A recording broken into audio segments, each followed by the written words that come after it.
গাজায় ইসরায়েলি বাহিনী নির্বিচার হামলার প্রতিবাদে ঢাকাসহ দেশের বিভিন্ন স্থানে বিক্ষোভ ও সমাবেশ করেছেন শিক্ষার্থীরা।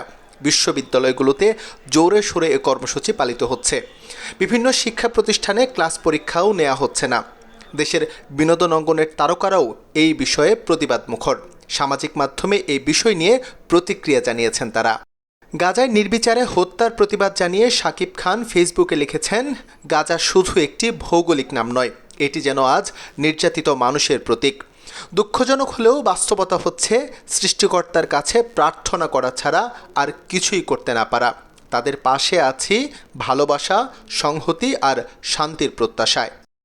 সিয়াম আহমেদ তার ফ্রি প্যালেস্টাইন স্যুটের একটি ছবি প্রকাশ করে লিখেছেন, আমি যখন এই পোস্ট লিখছি ততক্ষণে গাজার অস্তিত্ব কি মুছে গেছে? আমরা কি পারলাম না এই শহরটা, এই দেশটাকে বাঁচাতে? ফিলিস্তিনির এই ধ্বংসাবশেষের দায় কি আমরা কেউ এড়াতে পারবো? ফিলিস্তিনের জন্য আমার মনের কান্না কখনো থামাতে পারিনি। যখন জঙ্গলের গল্প লেখা হচ্ছিল তখনও পাখির জায়গায় আমি বারবার ফিলিস্তিনি শিশুদেরই কল্পনা করতাম।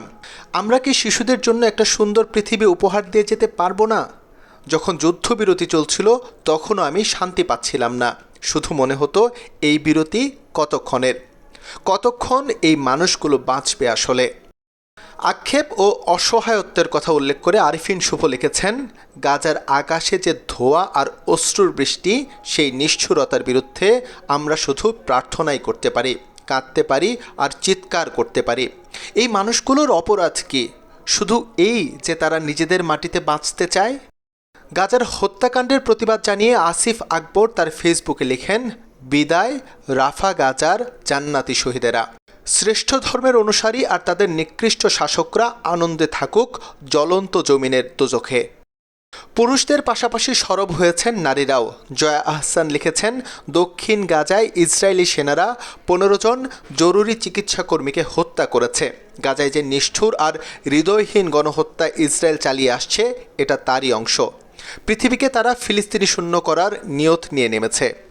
তমা মির্জা ফেসবুকে গাজার ইসরায়েলি হামলার একটি ছবি পোস্ট করে লিখেছেন, এটা গোটা মুসলিম দেশের মুসলমানদের শাহাদাতের চিত্র।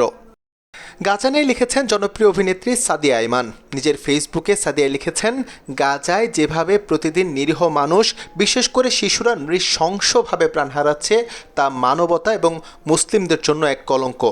ধ্বংসস্তূপের নিচে চাপা পড়ে আছে হাজারো স্বপ্ন, কান্না আর আর্তনাদ। এই নিষ্ঠুরতা যেন কোনো সভ্য সমাজে কল্পনাও করা যায় না।